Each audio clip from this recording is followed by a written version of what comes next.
Welcome to Phillip Gaming. I'm Phillip O'Reilly and I'm going to be reviewing the new Atari 5200 controller by Maker Matrix. Here, you'll be getting more accurate Atari 5200 coverage, at least compared to some YouTube reviewers who think they rock, but don't know the difference between a Wickel command controller or a Competition Pro joystick. Or some YouTube reviewers who want to rate Atari 5200 joysticks, although they have never held one in their hands. The controller has a more modern form factor whose original design comes from Scott Baker. This newly fabricated controller by Herb Schulteger and Jared Smith of Maker Matrix, available at maker-matrix.com, may appear to be slightly uncomfortable due to sharp-looking edges, but feels comfortable being held in my hands. The analog stick and fire buttons are placed in good spots on the controller. For me personally, I would prefer the analog stick to be higher up, but your comfort may vary. I happen to have large hands and be one of the few people who actually like the original Xbox Duke controller because I can get a complete firm grip on the controller where my finger and thumb placement is spot on. With the two fire buttons, my thumb could be on the top button and I can rock my thumb so the middle part of my thumb hits the bottom button. The buttons are about a 70-degree angle from each other and spread a little wide. This hasn't been a problem for me with the library of Atari 5200 games, especially since most games are one fire button games.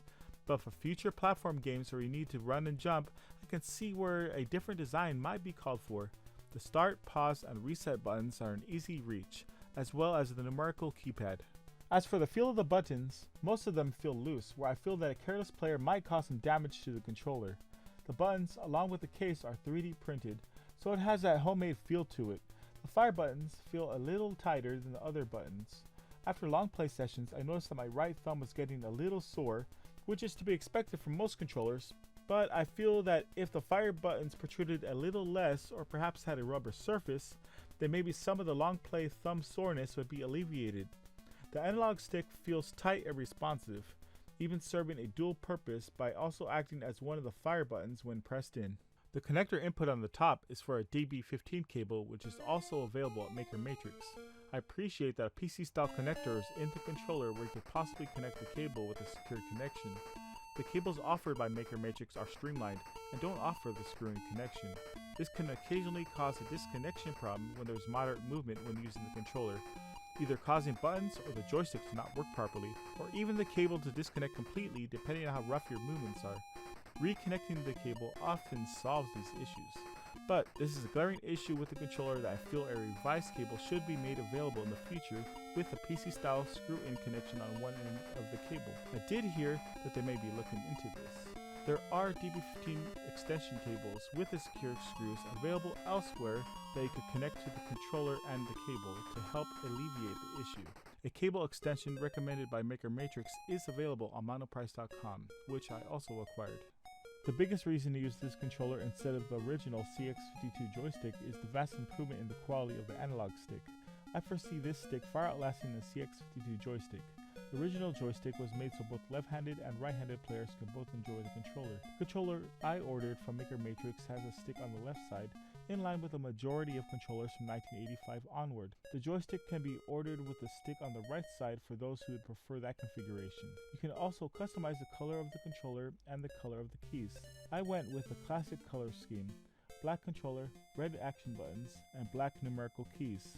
The new controller configuration isn't compatible with the keypad overlays that would fit on the classic controller, but for me, that won't be missed much besides the handful of games that took full advantage of the keys during gameplay. Just do some trial and error for about 30 seconds and you'll be fine. The buttons on the new controller may feel a little looser, but button pressing feels vastly more satisfying compared to the mushy feel of the buttons on the original joystick. For the handful of games that don't work well with the controller, such as Missile Command or Super Breakout, I'd recommend the trackball controller for better analog control. The trackball controller is a good companion controller to go along with the Maker Matrix controller for your Atari 5200 library. If you want to use your controller on your PC for use on an Atari 5200 emulator, there is an option for you. The 5200 adapter allows you to connect your controller to your computer via USB. The controller works with the Altera emulator with some configuration. There is one caveat in using the controller using the adapter on Altera. The only way I was able to get it to work was using the controller in trackball mode. It's a little ironic where the controller doesn't work well on trackball games on the actual console, it only works with trackball compatible games on the emulator. I tested it with all 69 officially released games and it works with about 20% of them, as well as some other unreleased games that I tested. I'm going to be demonstrating using the controller in action using real hardware. Please excuse the less than optimal picture quality, as I'll be using an RF connection connecting the Atari 5200 to the television and filming the television screen as well as the controller. Later I'll be showing cleaner gameplay footage using an emulator. Here we go with Bounty Bob Strikes Back, one of the rarest officially released games for the Atari 5200. All the buttons respond well. The analog stick reacts nicely. I previously had an issue playing this game when I first acquired it. It absolutely would not work with the CX52 joystick that I had. I was in panic mode since the game was extremely hard to get and thoughts of something being wrong with the game itself raced through my mind. I tried every other controller I had for the Atari 5200 at the time and none of them worked.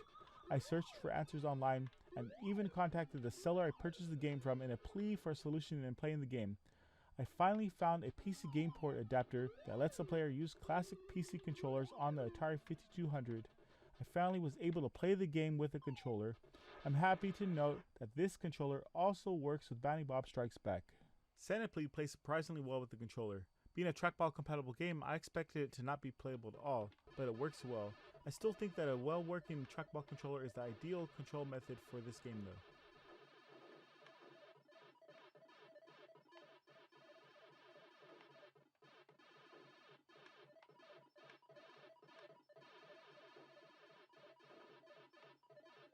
This controller is well suited to play Dig Dug. Quick turns are necessary when enemies are coming at you left and right, and this controller pulls it off.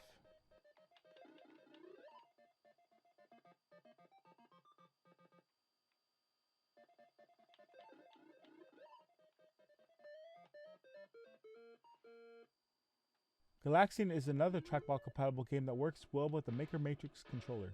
I'd recommend using either the Maker Matrix controller or the trackball controller, whichever feels more comfortable to you.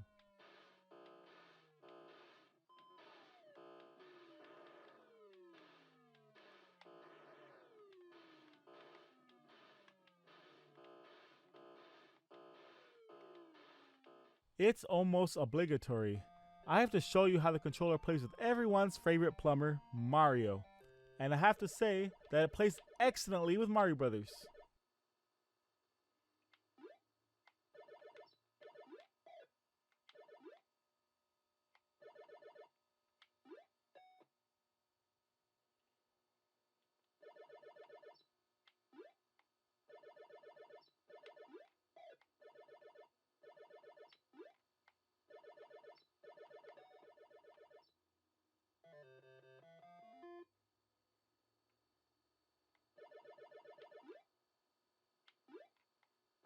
When playing Missile Command, one slight move in any direction sends your cursor far across the screen.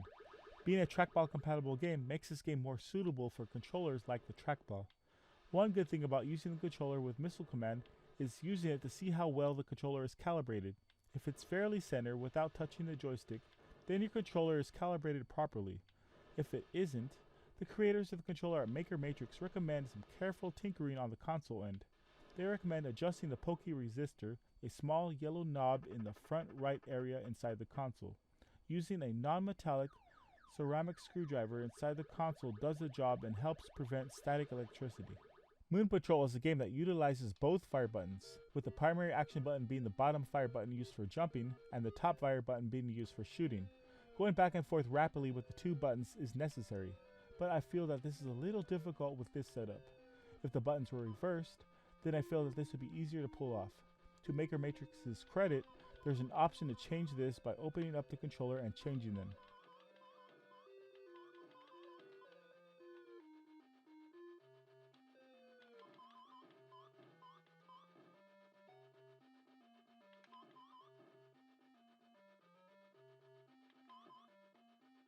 Here I'm demonstrating the multifunctionality of the analog joystick. If you push it inward, it also acts as an action button. I simply wouldn't be satisfied if the controller didn't play my favorite Atari 5200 game, Pitfall 2 Lost Caverns Adventures Edition. The controller works perfectly.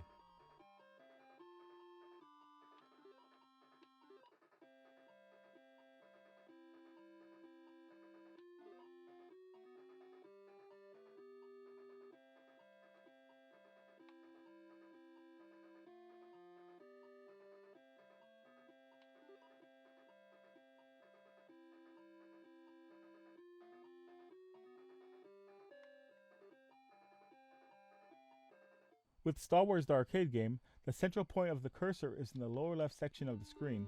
As with Missile Command, any slight touch on the joystick sends the cursor a great distance across the screen. I was unable to beat the first wave because of difficulty with the cursor. Once I obtained the ceramic screwdriver, I was able to adjust the poke resistor to get the cursor centered and have the game a bit more playable, but still not the ideal controller for this game. Calibrating the poke resistor for this game also makes the calibration on Missile Command off.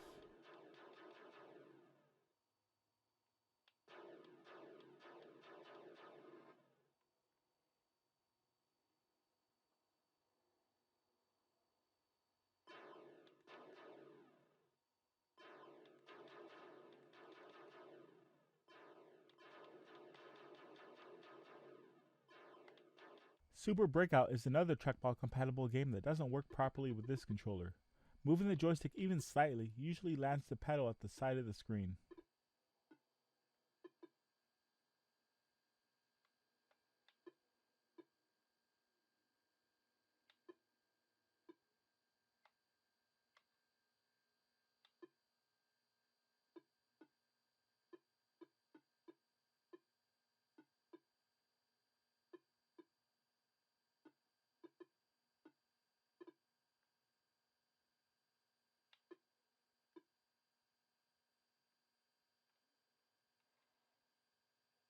The following gameplay footage is using the controller attached to the 5200 adapter on the PC using the Altera emulator.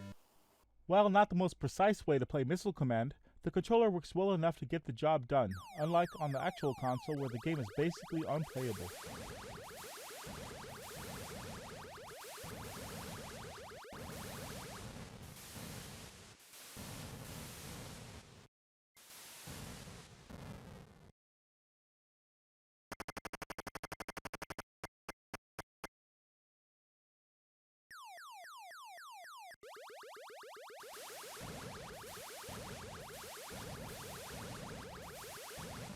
Frogger isn't a trackball compatible game, but it is compatible with the keypad for movement. At the startup menu screen, just toggle between joystick and keypad mode using the keypad. The screen will display if you change the mode. For a game where no fire buttons are needed, this works well enough.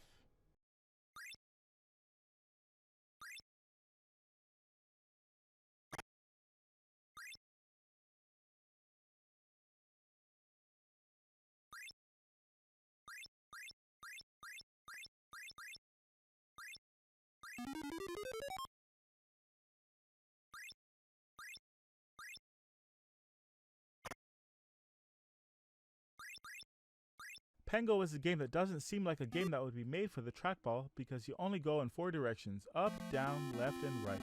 However, it works effectively with it. Now go with the little penguin and smash those baddies with blocks of ice that will put the Ice Bucket Challenge to shame.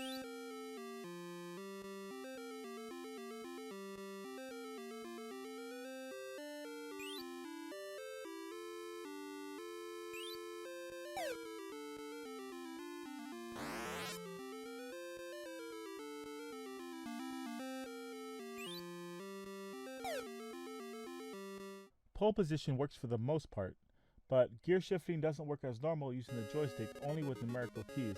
Other than that, pole position is playable.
One of the benefits of playing the Atari 5200 on an emulator is the ability to play unreleased beta and homebrew games.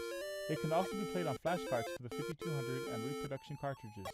Exavis was never released for the Atari 5200, but we can play the prototype here, and I'm happy to say that the Maker Matrix controller works well with it on the emulator.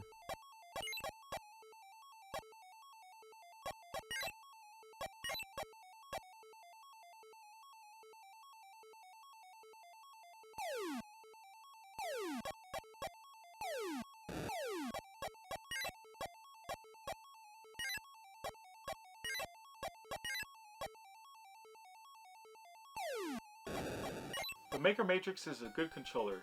It's a self-centering controller with a modern design.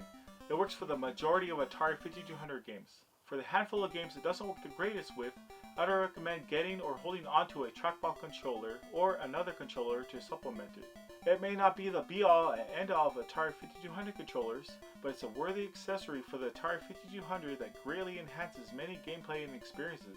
Let me know about your Atari 5200 gaming experiences or your thoughts on the new controller. If you like this video, please give it a like, comment below, and subscribe to my channel if you haven't already. It will mean a great deal to me. Thank you.